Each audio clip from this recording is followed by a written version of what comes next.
Qendra për aftësim profesional në Gjakov po ofron mundësi trajnimi në plot 10 profesione të ndryshme, duke përfshirë asistent administrativ, rroba qepsi, grimere, kuzhinjeri dhe të tjera.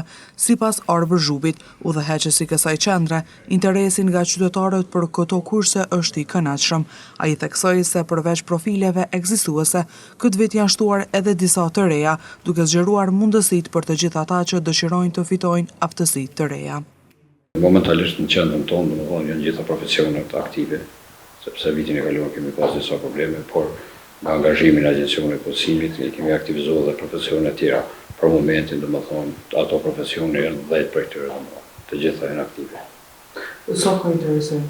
Interesimi është shumë i madh, sepse kemi filluar me disa profesionet të cilat kanë qenë jo aktive, pra është rroba qepsia, kuzhina, parëkëria, elektroinstalus, po ashtu ka interesim edhe për saldim. Dhe kemi asistent administrativ, kontabilitet, menaxhimin e ndërmarrjeve mikro të vogla, si edhe kemi edhe profesione vetëpunësi. Zhubi tha se ka të interesuar nga mosha të ndryshme, por veçanërisht nga ata që janë të papunë.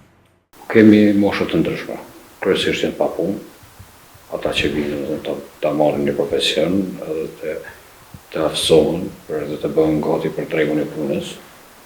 Po ashtu ne punojmë edhe me ata që njohin profesionin dhe bëjmë vlerësimin e njohurive të tyre.